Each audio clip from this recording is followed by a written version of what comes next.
আমেরিকার সঙ্গে তৃতীয় দফার আলোচনার প্রথম দিনে পাল্টা ট্যারিফ কমানোর সবুজ সংকেত পেয়েছে বাংলাদেশ। বুধবার বাণিজ্য সচিব মাহবুবুর রহমান ওয়াশিংটন ডিসি থেকে হোয়াটসঅ্যাপে বাংলাদেশের সাংবাদিকদের বিষয়টি নিশ্চিত করেছেন।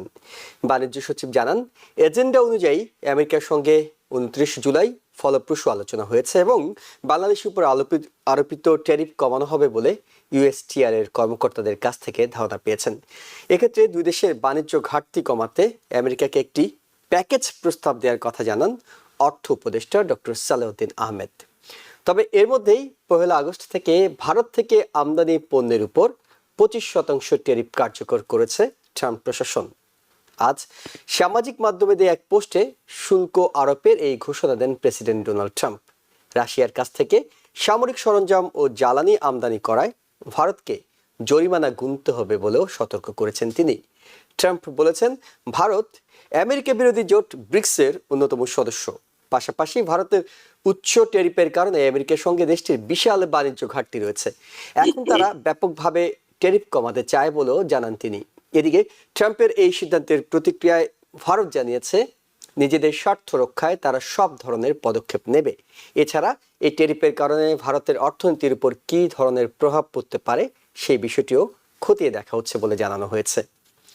অর্থনীতির আরো খবর, প্রেসিডেন্ট ডোনাল্ড ট্রাম্পের চাপ উপেক্ষা করে আবারও সুদের হার অপরিবর্তিত রাখার ঘোষণা দিয়েছে federal reserve. Federal open market কমিটির বৈঠক শেষে বুধবার এই সিদ্ধান্ত নেওয়া হয়েছে বলে জানিয়েছেন ফেড চেয়ার জেরোম পাওয়েল। টানা পঞ্চমবারের মতো বৈঠকে কমিটির 9 জন নীতি নির্ধারক বেঞ্চমার্ক সুদের হার 4.25% থেকে 4.50% অপরিবর্তিত রাখার বিষয়ে একমত হয়েছে, যেখানে সুদের হার কমানোর পক্ষে ছিলেন কমিটির 2 সদস্য। পরে এক সংবাদ সম্মেলনে ফেড চেয়ার বলেন, কিছু পণ্যের দাম বৃদ্ধিতে ট্যারিফের প্রভাব পড়তে শুরু করেছে, তবে এই নীতির চূড়ান্ত প্রভাব এখনো অনিশ্চিত।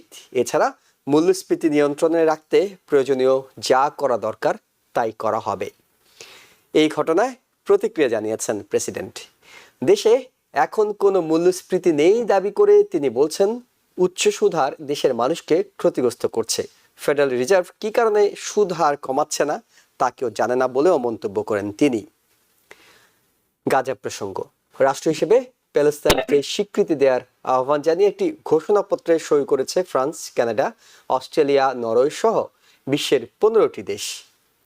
মঙ্গলবার জাতিসংঘ এক কনফারেন্সে নিউ ইয়র্ক কল শীর্ষক এক ঘোষণাপত্রে নিজেদের সমর্থনের পাশাপাশি বিশ্বের অন্য দেশগুলোর প্রতি প্যালেস্তাইনকে স্বীকৃতি দেওয়ার আহ্বান জানিয়েছেন এই 15 দেশের পররাষ্ট্রমন্ত্রীরা। বুধবার সামাজিক মাধ্যমে এক পোস্টে বিষয়টি জানিয়েছেন ফ্রান্সের পররাষ্ট্রমন্ত্রী জিন নোয়েল ব্যারট। ঘোষণাপত্রে দ্বিরাষ্ট্র সমাধানের পক্ষে সমর্থন ব্যক্ত করে অবিলম্বে যুদ্ধবিরতি কার্যকর, জিম্মিদের মুক্তি এবং গাজায় মানবিক সহায়তা বৃদ্ধির আহ্বান জানানো হয়েছে। এইসব বিষয় নিয়ে আলোচনা করব টিভিএন 24 নিউজ নেটওয়ার্কের নিয়মিত আয়োজন আওয়ার ডেমোক্রেসি অনুষ্ঠানে আপনাদের সবাইকে স্বাগত জানাচ্ছি। আমি এহসান জুয়েল। আমাদের সাথে বিশেষজ্ঞ অতিথি হিসেবে যুক্ত আছেন সাউদার্ন ইউনিভার্সিটি অফ ব্যাটন রুজের সাবেক শিক্ষক প্রফেসর ডক্টর মুনির মুস্তফা আলী এবং একই সাথে শিক্ষাবিদ ও রাজনৈতিক বিশ্লেষক শেখ আল মামুন। আপনাদের দুজনকে স্বাগত জানাচ্ছি আলোচনায়। যে বিষয়টি নিয়ে শুরু করতে চাই, আমাদের দুই দেশ অর্থাৎ আমেরিকা এবং বাংলাদেশের দ্বিপাক্ষিক বিষয়, সেটি হলো বাংলাদেশের উপর যে 35% ট্যারিফ আরোপ করা হয়েছে এবং এই ট্যারিফটি 1 আগস্ট অর্থাৎ আর একদিনের ব্যবধানে কার্যকর হওয়ার কথা রয়েছে। বাংলাদেশ তড়িঘড়ি করে তৃতীয় পর্যায়ের আলোচনা শুরু করেছে। ওয়াশিংটনে এসেছে বাংলাদেশের প্রতিনিধি দল এবং বাণিজ্য সচিব সেখান থেকে সাংবাদিকদেরকে জানিয়েছেন সবুজ সংকেত পাওয়া গেছে ইউএসটিআর এর পক্ষ থেকে, তারা কমাবে বলে আশ্বাস দিয়েছে। প্রফেসর ডক্টর মুনির মুস্তফা আলী, এখন পর্যন্ত বাংলাদেশ যে পদক্ষেপগুলো নিয়েছে ট্যারিফ নিয়ে, সেটি কতটা সন্তোষজনক এবং এর ফলে ট্যারিফ কমে আসার যে বিষয়টি, যেটি নিয়ে অনেক আশঙ্কা রয়েছে বাংলাদেশের গার্মেন্টস শিল্প থেকে শুরু করে বাংলাদেশ যেসব পণ্য আমেরিকাতে রপ্তানি করে সেই সব ব্যবসায় ব্যাপক ক্ষতি হতে পারে। ক্ষতি নিয়ে আমরা আলোচনা করব না, আপনার কাছে জানতে চাই এখন পর্যন্ত যে উদ্যোগগুলো নেওয়া হয়েছে তার ফলে আপনি কতটা আশাবাদী হতে পারছেন যে ট্যারিফটা কমে আসবে? আপনাকে ধন্যবাদ জুয়েল সাহেব। আমি কতটা আশাবাদী হতে পারছি, আসলে প্রশ্নটা অত্যন্ত সঠিক প্রশ্ন, কিন্তু আশাবাদী যে হতে পারছি এটা বলতে পারছি না। কারণ আপনার ট্যারিফ যে পর্যায়ে এখন আছে, বাংলাদেশের ট্যারিফ আপনার যদি সেই 25% আপনি যোগ করেন তাহলে 50% এখন দাঁড়িয়ে আছে। সেই সবুজ সংকেতের কথা যেটা প্রতিনিধি দলের একজন বলেছে, সেটা কমে কতটা আসবে আমরা ঠিক জানি না। আমাদের অঞ্চলের কোনো দেশই আমি আমি দেখেছি যে 20 এক্সেপ্ট ইন্ডিয়া তো এখন 25% চলে গেল। আবার আপনি বলেছেন যে রাশিয়ার সাথে সম্পর্কের কারণে, এই যে তাদের সাথে যে এনার্জি তারা ই করে, এনার্জি নিয়ে যেটা ডিল করে বা তাদের থেকে যে অস্ত্রপাতি কেনে, এবং তারপরে আপনি যেটা বলেছেন যে ব্রিক্সের সদস্য হওয়ার কারণে, এই সমস্ত কারণে তাদের 25% প্লাস তাদের পেনাল্টি, সেই পেনাল্টি কত পর্যন্ত হবে সেটা এখনো জানা যায়নি। তো ইন্ডিয়া ছাড়া বাকি যারা আছে আপনার আমাদের বাংলাদেশের পূর্বে যারা আছে, যেমন ধরেন ইন্দোনেশিয়া বা মালয়েশিয়া বা ওই অঞ্চলের আসিয়ান যে কান্ট্রিগুলো, তাদের কিন্তু 19-20%-এর বেশি নেই। সেখানে আমাদের 50%, সেটা কমিয়ে যদি 30% ও হয় বা 35% হয়, তাহলেও তো আমরা তাদের সাথে কম্পিট করতে পারবো না। এখন এই যে গভর্নমেন্টের যে প্রচেষ্টা, সেটা যথেষ্ট কিনা আমি বলবো যথেষ্ট নয়। এবং আপনি যেমন বললেন যে তৃতীয় দফায় তারা এই যে বৈঠক করছে USTR এর সাথে, এখানেও কিন্তু কোনো বিজনেসম্যান বোধহয় সংশ্লিষ্ট হয়নি। এই যে একটা জিনিস, এটা সহজ ব্যাপার, যেটা হলো বিজনেসম্যানরা তারা রপ্তানি করে, যেমন ধরেন গার্মেন্টস সেক্টরটাই আমি এক্সাম্পল হিসেবে ইউজ করি।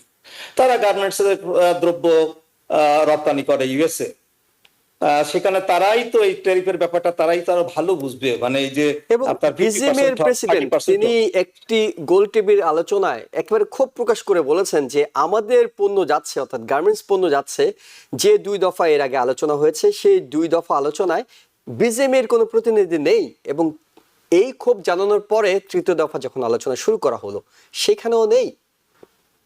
এটা আশ্চর্যজনক। মানে তাদেরকে প্রথমে দরকার ছিল তাদেরকে নিয়ে বাংলাদেশে বসে তাদের সাথে আলাপ আলোচনা করার পরে একটা স্ট্র্যাটেজি তো তৈরি করতে হবে, তাই না? সেই স্ট্র্যাটেজিতে তাদেরকে ইনভলভ করা উচিত ছিল, সেটা করা হয়নি। এবং সেটা করার পরেও তাদেরকে এই যে আপনার ডেলিগেশনটা সেখানে ইনক্লুড করার প্রয়োজন ছিল, সেটাও করা হয়নি। এবং শেষ পর্যন্ত দেখা গেল, আমরা জানলাম যে আপনার এই যে 90 দিন চলে গেল, 90 দিনের মধ্যে প্রসেসটা মোটামুটি ছিল না বললেই চলে। যে সমস্ত লোককে পাঠিয়েছে আপনার প্রথম 2 দফা, হ্যাঁ, তাদের কিন্তু এই যে ট্রেড বা বিজনেস সম্পর্কে খুব একটা আইডিয়া নেই। যেমন ধরেন আপনার আমাদের যিনি জাতীয় নিরাপত্তা উপদেষ্টা, বাণিজ্য উপদেষ্টা, ন্যাশনাল সিকিউরিটি অ্যাডভাইজার, আচ্ছা সে কি আলাপ করবে এখানে? হ্যাঁ, সে হয়তো একটা কিছু করতে পারে, যেমন ধরেন গোপন কিছু চুক্তি টুক্তি যদি হয়, সেখানে তিনি হয়তো আশ্বাস দিতে পারেন যে আমরা এটা দেবো ওটা দেবো। হ্যাঁ, এমন হতে পারে যে মানে নন ডিসক্লোজার এগ্রিমেন্ট যেটি, সেখানে তিনি ভূমিকা রাখতে সম্পর্কে পারেন। অনেক কথা শুনেছি। হ্যাঁ, হয়তো দেখা গেল যে সেন্ট মার্টিনস তাদেরকে দিয়ে দেবে। এই ধরনের কথাবার্তায় এই ধরনের লোককে ইনভলভ করা যায়। আদারওয়াইজ এই ট্রেড টকে সে কতটা ইনফ্লুয়েন্স করতে পারবে এটা আমরা ঠিক বুঝতে পারিনি। এবং সেটা করা হলো কেন সেটা আমরা জানি না। এখন যেটা আমি আশঙ্কা করছি, এই যে গ্রিন সিগন্যালের কথা বলা হচ্ছে, এটা কিসের বিনিময়? যেমন কতগুলো জিনিস অলরেডি আপনার রিভিল্ড হয়েছে, সেটা হলো যে বাংলাদেশ এই যে ট্রেড ডেফিসিট আছে আপনার সাম $8 বিলিয়ন, সেটাকে রিডিউস করার জন্য বাংলাদেশ কি কি আমদানি করবে আমেরিকা থেকে। সেখানে আমরা দেখেছি যে তারা গম আমদানি করবে, সয়াবিন আমদানি করবে, আপনার কিছু মেশিনারিজ আমদানি করবে, এবং 25টা বোয়িং এর অর্ডার দিয়েছে। যাক, এগুলো কিন্তু এর বাইরে কিছু আছে কিনা, কিন্তু কারণ বাংলাদেশের সাথে কিন্তু আপনার তাদের একটা এনডিও হয়েছে, নন ডিসক্লোজার এগ্রিমেন্ট। এই নন ডিসক্লোজার এগ্রিমেন্টের মধ্যে কি আছে এখানে কিন্তু মধ্যে থাকতে পারে, যেটাকে ডিসক্লোজ করা যাবে না। হ্যাঁ, কাজেই সব দিক বিবেচনা করলে আমি খুব একটা আশাবাদী না। হ্যাঁ, আমি যদি এমন হয় যে আপনার ধরেন 30%ও যদি নেমে যায়, আর সেই ভিয়েতনামের যদি 20% থাকে, আপনার 10% ডিফারেন্সে আমাদের গার্মেন্টস ইন্ডাস্ট্রিটা আমার মনে হয় না টিকে থাকতে পারবে। শেখ আল মামুন, আপনার কাছে জানতে চাই, সেটি হলো যে প্রফেসর ডক্টর মনির মোস্তফা আলী বিশ্লেষণ করে বলছিলেন যে বাংলাদেশ এবং তার আশপাশের যে অঞ্চল, সেই অঞ্চলের যে ট্যারিফটি হয়েছে, বিশেষ করে ভারতের ক্ষেত্রে যেখানে 25% কার্যকর আছে, সেখানে বাংলাদেশ 35% এবং ভারতকে পাল্টা হুমকিও দেওয়া হয়েছে যে আরো বাড়ানো হতে পারে যদি রাশিয়ার সঙ্গে বাণিজ্য অব্যাহত থাকে, এবং ব্রিক্সের সদস্য অন্যান্য বিষয়গুলো তো আছে। এটি নিয়ে আলোচনা করব, কিন্তু আপনার কাছে জানতে চাই, বাংলাদেশ যে আশাবাদী 35% থেকে কমানো হবে, আপনি কতটা আশাবাদী হতে পারছেন, কিংবা তাদের এই উদ্যোগকে কতটা কার্যকর বলে আপনি মনে করছেন? Thank you. Well, it completely depend করতেছে ট্রাম্প ট্রেড যে অ্যাডভাইজার পিটার নাভারো, তাই না? আমরা জানি যে তার প্রত্যেকটা adviser is very hard liner, they are very extremist, openly বলতে হয় যেটা আর কি, তাই না? তো এখানে জানি যে তারা যদিও জানে যে বাংলাদেশের whole economy is depending on the knit and garments প্রোডাক্টের উপর, যেটা ইউরোপ এবং নর্থ আমেরিকাতে সবচেয়ে হাইয়েস্ট নাম্বার অফ এক্সপোর্ট করা হয়। অ্যাট দ্য সেম টাইম আমরা জানি যে there is a trade deficit almost $6.2 billion per year. So আমরা এখন দেখতেছি যে যখন আমরা সিএনবিসি বা financial time, new York Times প্রত্যেক সব দিন পড়ি, মানে এখানে দেখেন যে হেডলাইন হচ্ছে এখন যে আমেরিকার এই প্রথমবারের মতো under the Trump administration there is a huge investment from the different countries. এটা কিন্তু তারা আন্ডার দিস প্রেশার এইভাবে কিন্তু তারা আদায় করতে মানে সহায়ক হয়েছে। জাপান থেকে শুরু করে ইউরোপিয়ান কান্ট্রি থেকে শুরু করেন, everybody is investing in United States because তারা বলতেছে we can increase the time no matter what, because you guys are using us, abusing us, taking this market as a granted, using and we are going in debt and debt and debt. Somehow we need to pay off this debt, and this is the only mechanism, no matter what you say. Because for the last 40-50 years after the Second World War, American market became a dumping ground for the whole world. এটা frankly এটা তারা বলতেছে। কিন্তু এখন যদি সত্যি তারা যদি একটু চিন্তা করে যে Bangladesh is a real highly populated country, 180 million people, this is a small country, এবং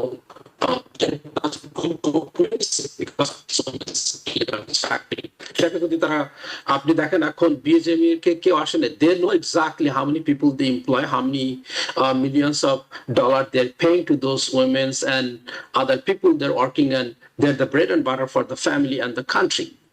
এটা যদি তারা বোঝাইতে না পেরে এখন যদি আপনি যে কাউকে পাঠায় দেন একজন রিপ্রেজেন্টেটিভ হিসাবে, they're not going to listen. So that's the reason I'm not very hopeful. যদিও নেইবারিং কান্ট্রির সঙ্গে আমরা কম্পেয়ার করতে চাচ্ছি, India, they have a comparative advantage, they are superior in technology and other products. আপনি বলতেছেন ভিয়েতনামের কথা, they are also producing and sending a lot of goods, Nike থেকে শুরু করে a lot of high-tech equipment also they're sending to the United States, and they're also buying at the same time. So they're trying to create some balance. But Bangladesh গম কিনতেছে, Boeing order করছে, but Boeing তো কোথায় fly করতেছে দেখেন, we don't have any enough place to fly those planes, and people are not flying in Bangladesh Airlines is frankly biggest market. আমরা জানি জেএফকে, new York, আমাদের এখানে কোনো সিট নেই, এখানে কোনো স্লট নেই, এখানে কোনো ল্যান্ড করতে পারে না আমাদের plane. So only depending on the Europe doesn't have, beside the United Kingdom, I don't know how many people live in different part and they're commuting back and forth or traveling back and forth Bangladesh and European countries, but America is one of the biggest markets. সেখানে কিন্তু তারা আমাদের কোনো প্লেনে ওঠার কোনো, আমাদের বিমানে ওঠার কোনো সুযোগ নেই। So unfortunately যদিও আপনারা বোয়িং অর্ডার করছেন, and Boeing has a huge backlog because Boeing is the biggest winner. এই ট্রেড টকের কারণে এয়ারবাসের থেকে Airbus and Boeing, Airbus is supplying almost 60% to 2 years ago, and যেখানে Boeing was falling behind. But after this trade talk and this pressure from the Trump administration, Boeing's order is going really high, and it's not like the magic pill, like you could put some assembly line and create, আপনার কাছে আমার প্রশ্ন আছে, আপনার কাছে আমার দুটো প্রশ্ন আছে। এই দুটো প্রশ্ন আমি করছি এই বিষয়ে একটা ছোট্ট বিরতির পর। বিরতি থেকে ফিরছি, দর্শক আমাদের সঙ্গে থাকুন। আবার স্বাগত জানাচ্ছি, আমি এহসান জুয়েল। আমাদের সাথে আলোচনায় যুক্ত আছেন প্রফেসর ডক্টর মনির মোস্তফা আলী এবং শেখ আল মামুন। বিরতির আগে যে প্রশ্নটি আপনার কাছে করতে চেয়েছিলাম সেটা হলো সহজ কথা। এই ট্যারিফ নিয়ে একটা সহজ ইকুয়েশন হলো, দুটো কারণে প্রেসিডেন্ট ট্রাম্প বলছেন তিনি ট্যারিফ আরোপ করছেন। এক হলো যে দেশের সাথে বাণিজ্য ঘাটতি বেশি সেটি তিনি কমিয়ে আনতে চান, এবং আমেরিকায় সেই দেশের ইনভেস্টমেন্ট তিনি বাড়াতে চান। এটি হলো প্রকাশ্য কথা। যদি আমরা হিসেব করি, বাংলাদেশের সঙ্গে যে $8 বিলিয়ন বাণিজ্য ঘাটতি বাংলাদেশের পক্ষে সম্ভব নয়। এই সয়াবিন, তুলা, গম সেগুলো আমদানি করে $8 বিলিয়ন কাছাকাছি নিয়ে আসা, কিংবা বোয়িং যেটি কেনা হবে এটি কবে নাগাদ কেনা হবে তারও কোনো গ্যারান্টি নেই। এটি আগে 14টি ঝুলেছিল, নতুন করে 25টি করা হয়েছে। দ্বিতীয় বিষয় যদি আমরা আলোচনা করি যে বাংলাদেশ আমেরিকাতে এসে ইনভেস্ট করবে, বাংলাদেশে একজন গার্মেন্টস ব্যবসায়ীরও সেই সক্ষমতা নেই তিনি আমেরিকাতে এসে একটি গার্মেন্টস ইন্ডাস্ট্রি করবেন, এখানকার শ্রমিকদেরকে নিয়ে সেটি বানাবেন এবং আমেরিকার বাজারে সেটি বিক্রি করবেন। তাহলে এর পিছনে কি অন্য কোনো বিষয় আছে কিনা? অর্থাৎ তিনি তো জানেন বাংলাদেশের এই ক্ষমতা নেই, তারপরও 35%।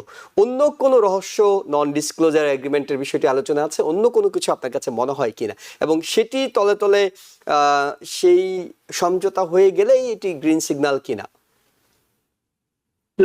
এক্স্যাক্টলি টিট ফর ট্যাট যেটা বলা হয়, গিভ অ্যান্ড টেক যে বলা হয়, তাই না, ফ্রান্সে যেটাই ডেফিনেটলি ট্রাম্প তো সেটাই করতে, সেটাই চাচ্ছে। সেটা কোনো নন ডিসক্লোজার বললেও এটা is being disclosed, lot of people যেটা স্পেকুলেট করতেছে। সো এটা 100% না হলেও 90% ট্রু হবে। সো আমেরিকার অনেক দিনের আশা যে সাউথ ইস্ট এশিয়াতে সেখানে তাদের ঘাঁটি দরকার। ফিলিপিন তো একটু দূরে, ফিলিপিনের পাশে, এখানে গিয়ে এখন ইন্ডিয়ার পাশে বাংলাদেশে একটা ঘাঁটি করতে পারলে they could have a huge benefit. তাদের দিয়েগো গার্সিয়া সেখান থেকে কিন্তু ফুয়েলিং কিন্তু অনেক দূরে, মানে অ্যাটলিস্ট 2 থেকে 3,000 মাইল দূরে, মানে আমাদের বাংলাদেশের থেকে। তো এখানে যদি কোনো একটা ঘাঁটি পায় তারা, it's a huge opportunity for them, huge benefit financially তাদের জন্য। তখন চায়নার সঙ্গে তারা লড়তে পারবে। ইন্ডিয়া তো তাদের ফ্রেন্ড এখন, কিন্তু চায়না তখন তাইওয়ানের সঙ্গে তো ডেফিনেটলি যুদ্ধ আজকে হোক আর কালকে এটা হতেই হবে। চায়না ছাড়বে না, আর এখানে আমেরিকা তো বসে আছে তাইওয়ানের সঙ্গে কাজ করবে। সো এখানে এই ঘাঁটিটা অবশ্যই আমেরিকার জন্য বিরাট একটা বেনিফিট আনবে, এবং এটাই আলটিমেটলি আমেরিকান গভর্নমেন্ট চাচ্ছে, সেটাই হয়তো নন ডিসক্লোজার এগ্রিমেন্টের ভিতরে নাম্বার 1। এবং সেটা যদি দেওয়া হয়, there is no other things to worried about। তখন যতই সারপ্লাস বা ডেফিসিট থাকবে বাংলাদেশের সঙ্গে 8.4 বিলিয়ন ইজ নাথিং। 8.4 বিলিয়ন বিষয়টি কিন্তু আলোচনা আসেনি কোথাও, নন ডিসক্লোজারে ঘাটির বিষয়টি আলোচনা আসেনি।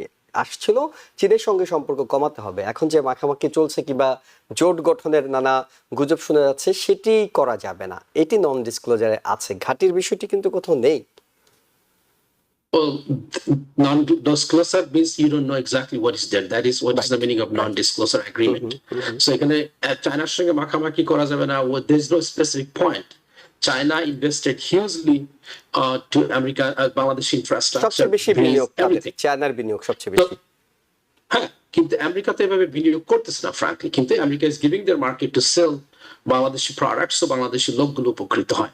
এখানে মাখামাখি, I don't see anything. This is their ultimate goal is to give the place, give the island to us. That's it.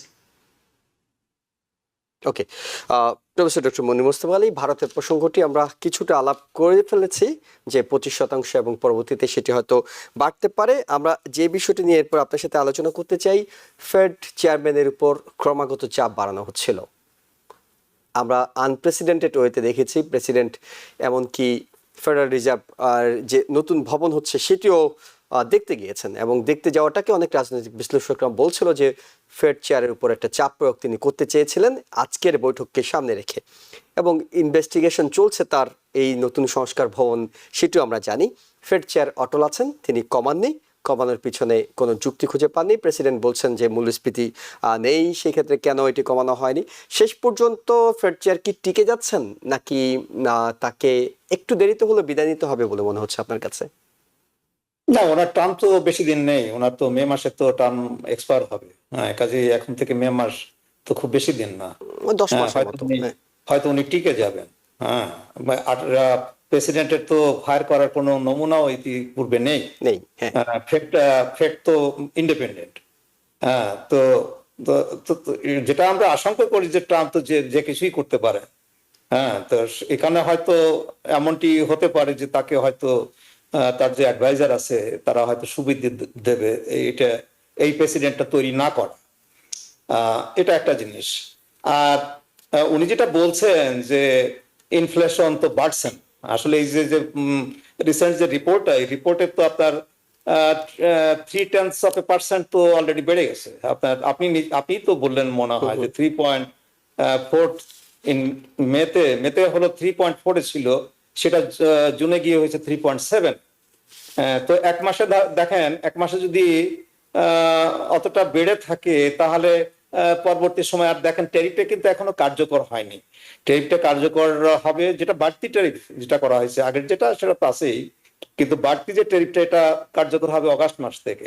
কাজে এই ট্যারিফের যে ইফেক্টটা, এই ইফেক্টটাও কিন্তু এখনো পুরোপুরি শুরু হয়নি।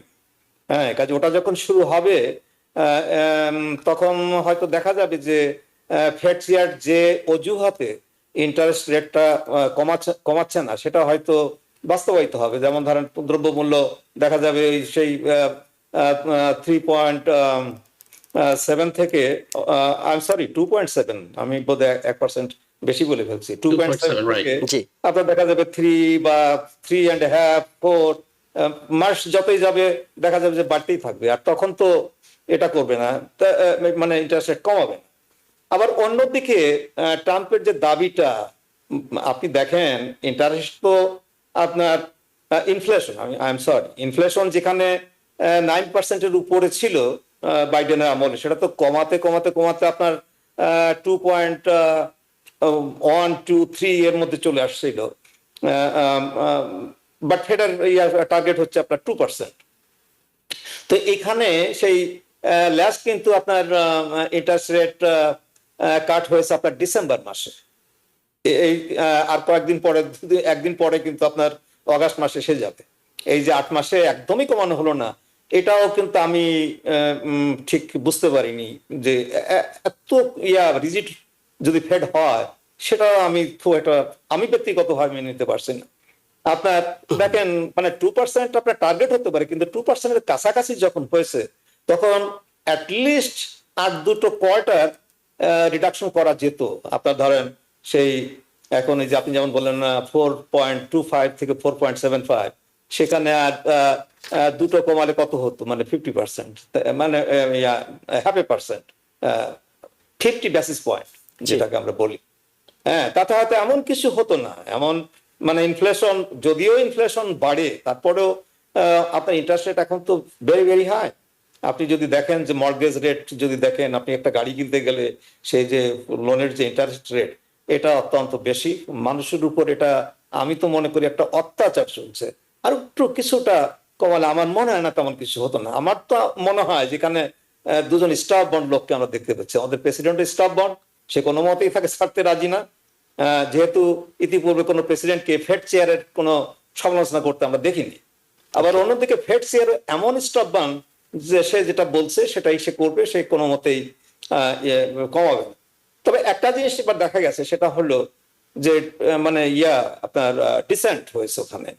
ইউজুয়ালি ফেডের এই এফওএমএসির যখন ইয়াটা হয়, এগ্রিমেন্টটা হয়, তখন কিন্তু আপনার 100% তারা ওই এক পকেট থাকে, ওয়েদার তারা কি মনিটারি ইজিং করবে না মনিটারি টাইটেনিং করবে, সেখানে কিন্তু সব মেম্বাররাই মানে ইউনানিমাসলি ভোট দেয়। এবার কিন্তু দুটো ডিসেন্ট হয়েছে। হ্যাঁ, এটা আপনি ইন্টারপ্রিট করতে পারেন যে দুজন তারা নিজেদেরকে লাইন আপ করেছে, যে মে মাস যখন আসে তখন ট্রাম্প তাদেরকে চুজ করে। হ্যাঁ, কিন্তু এই ডিসেন্টটাও কিন্তু একটু একটা সংকেত যে বাই দ্য টাইম আপনার নেক্সট এফওএমসি মিটিংটা আসে, তখন হয়তো দেখা যাবে আরো ডিসেন্ট হতে পারে। হ্যাঁ, এটাও কমানো মানে হতে পারে। ফেডের এই প্রেসিডেন্টটাও কিন্তু খুব একটা ভালো প্রেসিডেন্ট না, কারণ ফেড তো সাধারণত ইউনানিমাস থাকে আর কি। এখানে এই যে ডিভিশন থাকাটা, এটা দেশের অর্থনীতির জন্য ভালো না। শেখাল মাহমুদ, আপনার যদি কোনো দ্বিমত থাকে শুধু সেটুকুই শুনতে চাই। ওয়েল, ডিসেন্ট দুইজন যেটা করছে সে দুইজন হচ্ছে ট্রাম্পের অ্যাপয়েন্টেড বোর্ড মেম্বার, সো তারা ট্রাম্পের সঙ্গে সুর মেলাইছে এবং তাদের সঙ্গে দ্বিমত পোষণ করছে ফেড চেয়ার পাওয়ালের সঙ্গে।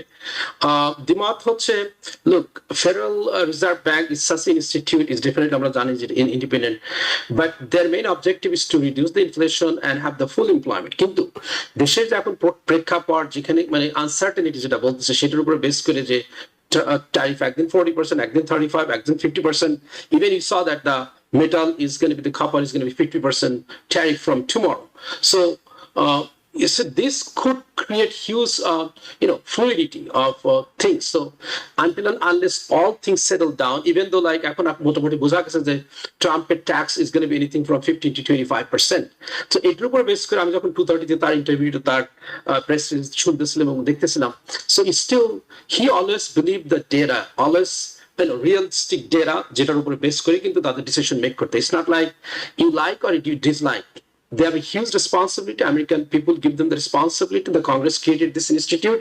So এখানে কিন্তু অবশ্যই সে যেটা করে আমি মনে করি যে he is looking at the data and making the decision based on exactly the data, nothing else, no emotional here. ওকে ওকে শেখ আল মামুন, যেটি জানতে চাই আপনার কাছে সেটি হলো যে জাতিসংঘের একটি সেশন হয়েছে প্যালেস্তানের বিষয়ে, এবং সেই সেশনে মূলত ফ্রান্স এবং সৌদি আরব নেতৃত্ব দিয়েছে। 15টি দেশ তারা একটি স্বাক্ষর করেছে, সেটি হলো যে তারা আগামীতে প্যালেস্তানকে স্বীকৃতি দিতে যাচ্ছে। ফ্রান্সের উদ্যোগ, সৌদি আরব সহযোগিতা করেছে, কিন্তু অনেকে মনে করছেন টার্নিং পয়েন্টটা হয়েছে মূলত ইউকের স্টেটমেন্টটা। ইউকে যখন প্রেসিডেন্ট ডোনাল্ড ট্রাম্পের সঙ্গে স্কটল্যান্ডে ইউকের প্রাইম মিনিস্টার বৈঠক করলেন, তারপরেই কিন্তু তিনি এই স্টেটমেন্টটা দিলেন যে যদি যুদ্ধবিরতি কার্যকর করা না হয় তাহলে আগামী সেপ্টেম্বরে আমি স্বীকৃতি দেব প্যালেস্তাইনকে। কেন ব্রিটেন এই তাদের জায়গা থেকে নড়লো, কিংবা এটা কতটা গুরুত্ব বহন করে বলে আপনার কাছে মনে হচ্ছে? Definitely আপনি দেখেন যে লেবার এবং কনজারভেটিভ the lost এবং labour came to the power in the United Kingdom এবং huge members like the whole United Kingdom যদি আপনি ভোট নেন just based on the Palestinian issue, I think huge majority is support the peaceful coexistence between these two states এবং they don't like to see the suffer এবং previous conservative তারা কিন্তু কিছুই করে না। এই লেবার এই মুহূর্তে তাদের ইন্টারনাল যে প্রেশার ছিল, সো প্রাইম মিনিস্টার সেই কিন্তু বাধ্য হয়েছে kind of push Trump, look we did so many things together, আপনি ইরাক থেকে শুরু করে Afghanistan, so always we support anything you bring to the United Nation, England is always with you. So এখন এই মুহূর্তে I think I am requesting you, you should listen to us. This is for the better for the country, better for the whole world. যদিও আমেরিকাতে it's divided based on the party line. Democratic Party 70% like people like support the Palestinian state. Republican কিন্তু still 76% they don't like it. এবং আমাদের Trump is Republican president, so he has nothing to lose. His base is strong, is still supporting this Israel. কিন্তু আপনি যদি ইউকের কথা চিন্তা করেন, huge number of people, they're immigrant, they're Southeast Asian. Beside the Southeast Asian, general public, যেমন আমেরিকাতে যে যত জুইশ অর্গানাইজেশনের যত ইনফ্লুয়েন্স আছে, ইউনাইটেড কিংডমে কিন্তু এটা নেই। আমাদের এখানে যে এডিএল বলেন বা যেটাই বলেন, তারা কিন্তু হিউজ সাপোর্ট আছে প্রত্যেকটা পলিটিশিয়ানের জন্য, তারা ফান্ড রাইজিং করে, কিন্তু ইউনাইটেড কিংডমে কিন্তু এই ধরনের সিচুয়েশন না। আমরা জানি যে একটু আগে কিন্তু কানাডাও one of the G7 country also say, you know what, I'm going to, in September, United Nations General Assembly, I'm going to vote for the Palestinian state until and unless you have the ceasefire. So a lot of people are coming on the board for the issue of Palestinian state, peaceful existence. And Saudi Arabia, lot of Middle Eastern country, they're sick and tired. They say, you know what, we'll make sure that Israel is secured after this. We'll provide all the security apparatus. We'll make sure that Hamas doesn't exist anymore. সবকিছু কিন্তু বলতেছে, but it's still Israel কিন্তু is not convinced because America is with them. Oh, no matter what happened, how many security member United Nations vote the General Assembly, more than 141 people already voted for the Palestinian state.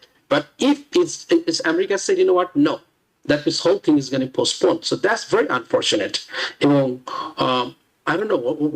I mean, it's very, very, very painful to see that we are, experiencing the genocide in this modern day. যেখানে কিন্তু ট্রাকের পর truck কিন্তু line দিয়ে দাঁড়ায় আছে তাদেরকে fit করার জন্য, এবং Israel refusing to provide, give them to get through the to stop and providing those food. This is really, really unfortunate. It's not like those people cannot buy food, anybody is not helping them out. Hundreds of trucks. You go to the Egyptian side, hundreds of trucks waiting on the line to provide the flour, rice, water, medicine. But there, modern ডেতে এটা মনে হচ্ছে biblical time, আমরা যখন গল্পের ভিতরে শুনতাম যে পুরা সিটিকে তারা ব্লকেট করে দিচ্ছে, কোনো পানি বাইরে মানুষ আনতে যেতে পারবে না, খাবার আনতে যেতে পারবে না, all the children, women, all the people has to die. There's no other choice, and it's exactly what's happening in Gaza right now. জি, প্রফেসর ডক্টর মুনির মুস্তাফা আলী, সেটা হলো অনেকেই বলেন সবকিছু শেষ আছে, ঠিক গাজা পরিস্থিতি শেষ কোথায় সেটা এই মুহূর্তে বলা যাচ্ছে না। তবে কিছু কিছু লক্ষণ, কিছুটা মনে হচ্ছে যে পরিস্থিতির মনে হয় একটা সুরা হবে। আমি যদি একটু বলি যে আমরা দেখলাম যে ইসরায়েলের দুটি মানবাধিকার সংগঠন বলছিল যে গাজায় জেনোসাইড হচ্ছে, সেখানকার ভিতর থেকে স্টেটমেন্ট দেওয়া হচ্ছে। পরবর্তীতে স্কটল্যান্ডে থাকাকালীন প্রেসিডেন্ট ট্রাম্প সাংবাদিকদের প্রশ্ন উত্তরে বললেন, হ্যাঁ আমার কাছে তো মনে হচ্ছে নেতানিয়াহু ঠিক বলছেন না, সেখানে তো খাদ্য সংকট আছে, শিশুদেরকে দেখলে তো তাই মনে হয়। অর্থাৎ কোনো কোনো জায়গায় বরফ গলছে। এবং যখন আপনি দেখলেন যে গাজায় একটা গির্জায় বোমা হামলা করলো প্যালেস্তাইন, তখন কিন্তু আমেরিকার পক্ষ থেকে বিবৃতি দেওয়া হয়েছে, সেটি নিন্দা জানানো হয়েছে। অর্থাৎ কোনো কারণে কি ট্রাম্প প্রশাসন বিরক্ত হচ্ছেন নেতানিয়াহুর উপরে, নাকি আসলে ট্রাম্প প্রশাসন বিরক্ত হলেও আমেরিকার কোনো সুযোগ নেই ইসরায়েলের মাথার উপর থেকে হাত সরিয়ে নেয়ার? ট্রাম্পের বিরক্তি কোনো কোনো ঘটনা লাগতে পারে, কিন্তু তার কারণে যে তার পলিসিটা একেবারে চেঞ্জ হয়ে যাবে সেটা কিন্তু আমরা আশা করতে পারি না। আপনি আগামী 3 বছর ধরে নেন যে ওই প্যালেস্টাইনিয়ানদের যে ভাগ্য, সেই ভাগ্যের কোনো পরিবর্তন হবে না। আপনার ব্রিটেন যেটা করেছে এটা একটা পজিটিভ জিনিস, তাদের তো ঐতিহাসিকভাবে একটা দায়বদ্ধতাও আছে। কারণ এই প্যালেস্টাইনদের যে দুর্দশা, এই দুর্দশা তো আপনার সেই 1917 সাল থেকে আপনার ব্রিটিশ ফরেন সেক্রেটারি অর্থাৎ বেলফোর যে তার যে ডিক্লারেশনটা, যেটাকে বেলফোর ডিক্লারেশন বলা হয়, যে ডিক্লারেশনের মাধ্যমে একটা জুইশ স্টেট ওখানে স্থাপন করা হবে, যেটা বলা হলো, যেটা কার্যকর হলো সেই 48 সালে, সে কাজে তাদের একটা ঐতিহাসিক দায়বদ্ধতা আছে। এখন তাদের সাথে যেমন ধরেন ফ্রান্স যোগ দিচ্ছে, আপনার কানাডা যোগ দিচ্ছে। ফ্রান্স এবং ব্রিটেনের কারণে এখন দেখেন 5টা পার্মানেন্ট মেম্বার সিকিউরিটি কাউন্সিল, তার 4জনই কিন্তু একদিকে যাচ্ছে, শুধু ইউনাইটেড স্টেটস থাকছে। তবে এটা যদি তারা যদি কি বলবো, যদি বদ্ধপরিকর হয় যে একটা প্যালেস্টাইনিয়ান স্টেট তারা তারা অ্যাপ্রুভ করবে বা 2 স্টেট সলিউশনের দিকে তারা কঠোরভাবে যাবে, তাহলে আপনার এই 3 বছরে হয়তো পরিবর্তন হবে না, কিন্তু 3 বছর পরে যদি একটা ডেমোক্রেটিক প্রেসিডেন্ট আসে এবং সেই প্রেসিডেন্টের যদি ওবামা টাইপের প্রেসিডেন্ট হয়, তাহলে দেখা যাবে যে আপনার এই 4জন সিকিউরিটি কাউন্সিলের পার্মানেন্ট মেম্বার এসে গেছে একদিকে, হয়তো তখন আমেরিকাও যাবে। মানে জো বাইডেনই তো যুদ্ধের সূত্রপাত করেছেন, ডেমোক্রেটিক প্রেসিডেন্টও করেছেন, এবং এই যুদ্ধের কারণে ব্যাপকভাবে তিনি নেতিবাচক ভূমিকা নিয়ে বিদায় নিয়েছেন। আমি তো বাইডেনের নামটা করিনি। আপনার বাইডেন আর ট্রাম্পের মধ্যে আমি কোনো তফাৎ দেখছি না। হ্যাঁ, এটা তো আপনি আর যদি বাইডেনকে বাদ দিয়ে প্রিভিয়াস দুটো যে ডেমোক্রেটিক প্রেসিডেন্ট তাদের কথা যদি আপনি দেখেন, বিল ক্লিন্টন তো অলমোস্ট একটা প্যালেস্টাইনিয়ান স্টেট প্রায় করে ফেলছিলেন, তাই না? ওখানে আমরা যেটা শুনেছি যে আরাফাত রাজি হয়নি, সে কোনো ল্যান্ড সিট করার রাজি হয়নি, যার কারণে সেই ইয়েটা হলো না, সেই এগ্রিমেন্টটা হলো না। তাহলে তো বিল ক্লিন্টন আমল তো অলরেডি সেই 2 স্টেটের সলিউশন তো প্রায় হয়েই গিয়েছিল। কাজেই এই ডেমোক্রেটিক প্রেসিডেন্ট আপনি দেখেন, তার আগে বিল ক্লিন্টনের আগে কে প্রেসিডেন্ট ছিল? সে কার্টার ছিল। দেখেন কার্টার তো কত চেষ্টা করেছে এবং সে কিছুটা সাকসেসফুল হয়েছে। কাজেই বাইডেন একটা এক্সেপশন। আমি তো মনে করি না যে পরবর্তী প্রেসিডেন্ট বাইডেনের মতো হবে। হ্যাঁ, বাইডেন তো আমি ভীষণভাবে হতাশ হয়েছি। তার যে সাপোর্টটা ফর ইসরায়েল, মানে এটা তো এমন পর্যায়ে যে তার সাপোর্ট, আমি জানি যে Democrat Republican both party they support Israel, এটা তো ইউএস পলিসি, ইউএসই সাপোর্ট করে ইসরায়েল, কিন্তু বাইডেনের সাপোর্টটা এত প্রকট এটা তো ঠিক বুঝতে পারিনি। মানে আমি তো এই জন্য বললাম যে বাইডেন আর ট্রাম্পের মধ্যে কোনো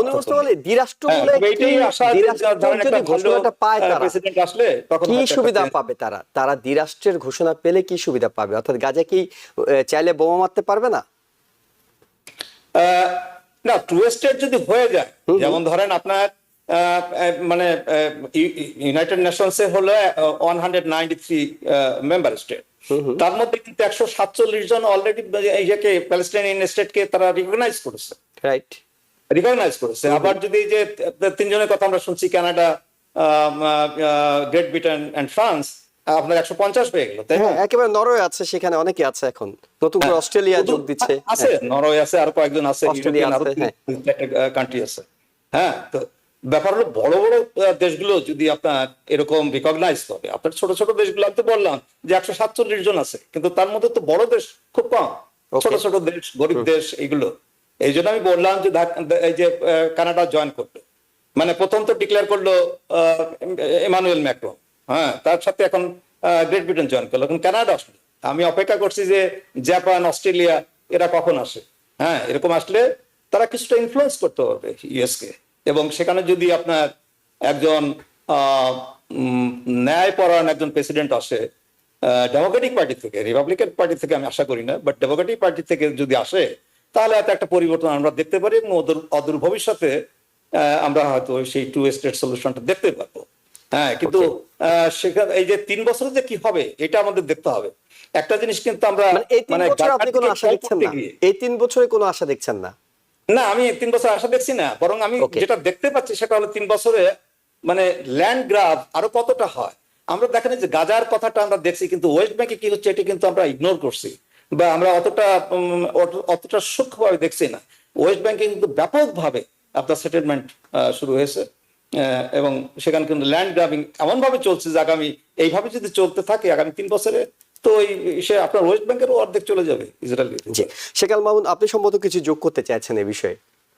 Well, at the same time, আমি যেটা বললাম যে হ্যাঁ, ট্রাম্প ফুললি সাপোর্ট করছে বাইডেনের মতন, কিন্তু ট্রাম্প ইজ আনপ্রেডিক্টেবল, আমরা জানি কিন্তু তার প্ল্যান। মানে এতটাই কি আনপ্রেডিক্টেবল হবেন যে তিনি ইসরায়েলকে সমর্থন করবেন না, এটি মনে হয় আপনার কাছে? If he wants to get the Nobel Peace Prize, this is the only things he could do it. সে যদি প্যালেস্টাইন স্টেটকে এস্টাবলিশ করতে পারে, you definitely, you bet it, he's going to get the Nobel Peace Prize. So এটাই কিন্তু তার জীবনের সবচেয়ে, after becoming American president, it would be one of the best reward he could আমেরিকার get. পররাষ্ট্রনীতির সাথে এত বড় একটা পরিবর্তন করা তো আসলে সম্ভব না। Well, look, এখানে আমরা জানি যে internally Republican Party do not get as much money as Democratic Party from the Jewish organization. যদিও হ্যাঁ, এটা tough, কিন্তু যদি ট্রাম্প মনে করে, you know what, I need the Nobel Peace Prize, I need this two-state solution, I want to make sure the other Arab countries is coming and helping the Palestinian state to have a better life in the future. So it is not nothing wrong. So the American public bole, look, we've been doing this game since 47, 50, 65, 71, 74. It's keep going on and on and on. We do not like to see this kind of things anymore. Let's stop here. Let's establish a country. Let's make these two countries side by side peacefully, and they could prosper. They could live. Once the Palestinian state became established, they became successful. There's not going to be any terrorists living in that country. আপনার কাছে আরেকটি প্রসঙ্গ আসতে চাই, সর্বশেষ আমাদের অনেকটা মাত্র 2 দিন আগে যখন আমরা কথা বলছিলাম, ঠিক এই সময়টাতে এই অনুষ্ঠানে বসেই আমি ঘোষণা দিয়েছিলাম যে বাংলাদেশি একজন পুলিশ অফিসার নিউ ইয়র্কে সন্ত্রাসীর গুলিতে তিনি মারা গিয়েছেন, এবং তিনি ব্রোঙ্কসে থাকেন, যেখানে আপনিও থাকেন। দিদারুল ইসলাম, মাত্র 36 বছর বয়স, 2 সন্তানের পিতা। তার স্ত্রী সন্তান সম্ভবা, 3য় সন্তানের মুখ তিনি দেখতে পেলেন না, কিন্তু তার মুখটি দেখার সুযোগ হচ্ছে আগামীকাল, অর্থাৎ আগামীকাল সকাল 10টায় ব্রোঙ্কসের পার্কচেস্টার জামে মসজিদ ফিউনারাল হোমে তার শেষকৃত্য কিংবা জানাজা যেটি আমরা বলি সেটি অনুষ্ঠিত হবে। সকাল 10টা থেকে মহিলাদের এবং 11টা থেকে পুরুষদের এটি দেখার সুযোগ রয়েছে। 12টা থেকে বন্ধু বান্ধব এবং আত্মীয় স্বজনরা তাকে দেখার সুযোগ পাবেন। শেষ বিদায় হবে। আমি একটু, যেহেতু আপনার প্রতিবেশী বলা যেতে পারে কিংবা আপনার একই এলাকায় আপনি বাস করছেন, দিদারুল আলম সম্পর্কে একটু শুনতে চাই আপনার কাছে। Sure, I mean, I'm the permanent member of Parkchester Jame Masjid. I pray the same mosque. তাকে আমি একটু আগে মাত্র দেখে আসলাম। সেই মসজিদে সেখানে রাখা হয়েছে পুরা White Plains road is completely cleared up, Virginia avenue cleared up, সেখানে কোনো গাড়ি পার্ক করতে পারবে না কালকে। So it's going to be huge gathering. Well, it's very unfortunate, এবং আমাদের একজন Bangladeshi hero, he became a hero, and he could make Bangladeshi community very proud by giving up his life. And I'm very sorry to see that he has growing 2 kids, and one of the kid is still unborn. This is really unfortunate যে এত সুন্দর একটা young life খুব early এজে সে চলে যেতে হচ্ছে আমাদের মাঝ থেকে। আমি তার ফ্যামিলির জন্য দোয়া করি, তার বাচ্চাদের জন্য দোয়া করি। But at the same time, there's going to be a lot of financial support from the city, NYPD, non-profit organization, that their family will be financially better, okay, but their children is going to, miss their dad forever. It's a big loss for our community, it's a big loss for our city. আমি তার জন্য দোয়া করি, তার ফ্যামিলির জন্য দোয়া করি। কিন্তু we have a lot of NYPD officers working into the New York City police department, also working into the traffic department, correction department. So it's a huge representation from the Bangladeshi community into the whole New York City's law enforcement. So unfortunately, he's giving up his life. It's really a sad story. I live in very close to the Park Sister Masjid. Amar bhai, amar abba, they live like a block away from the Park Sister Jama Masjid. We used to go to the same mosque. He was a really great person. I met him personally. এবং আমরা TVN24 news নেটওয়ার্কের পরিবারের পক্ষ থেকেও তার প্রতি গভীর শোক এবং তার পরিবারের প্রতি সমবেদনা আমরা জানাচ্ছি। এবং একই সাথে যেটি আপনি বলছিলেন যে কালকে সকাল 10টা থেকে যখন এটি হবে, অর্থাৎ তার শেষ বিদায়টি হবে, তখন প্রচুর ভিড় হবে। আমরা জানি যে প্রচুর বাংলাদেশি কমিউনিটির সদস্যরা হয়তো সেখানে যাবেন, একটু হাতে সময় নিয়ে যাবেন, কারণ অনেক ভিড় হবে, অনেক ফর্মালিটিস রয়েছে। এবং আরেকটি তথ্য আমরা জানিয়ে রাখি, সেটি হলো যে অনেকেই TVN24 নিউজ নেটওয়ার্কের সঙ্গে যোগাযোগ করছেন তার পরিবারকে আর্থিক সহযোগিতা করা যায় কিনা। সেক্ষেত্রে আমরা পরামর্শ দেব যে বাংলাদেশি আমেরিকান পুলিশ অ্যাসোসিয়েশন বাপা, যেটির সদস্য দিদারুল ইসলাম স্বয়ং নিজে, আপনারা চাইলে বাপার সঙ্গে যোগাযোগ করতে পারেন। বাপার নেতৃবৃন্দের সাথেও কথা হয়েছে, তারা বলেছেন এই ধরনের কোনো সহযোগিতা যদি তারা পেয়ে থাকেন তবে সেটি অবশ্যই দিদারুল ইসলামের পরিবারকে তারা বুঝিয়ে দেবেন। এবং আরেকবার তার প্রতি কৃতজ্ঞতা ও শ্রদ্ধা জানাচ্ছি। তিনি নিউ ইয়র্ক সিটিকে নিরাপদ রাখতে গিয়ে প্রাণ দিয়েছেন এবং আমাদেরই ভাই একজন বাংলাদেশি পুলিশ অফিসার। তার বিধি আত্মার মাগফিরাত কামনা করে আজকে মতো শেষ করছি। আপনাদের দুজনকে অসংখ্য ধন্যবাদ। দর্শক যারা দেখছিলেন সবাইকে ধন্যবাদ জানিয়ে শেষ করছি আজকের মতো। আগামীকাল রাত 8টায় আবারও আওয়ার ডেমোক্রেসি অনুষ্ঠান দেখার আমন্ত্রণ জানিয়ে শেষ করছি। ভালো থাকবেন। TVN24 টেলিভিশন দেখতে আজই কল করুন 7187776556। লগ ইন করুন www.totalcablebd.com। নিউ ইয়র্ক থেকে সম্প্রচারিত TVN24 টেলিভিশন বিশ্বজুড়ে বাঙালির কণ্ঠস্বর।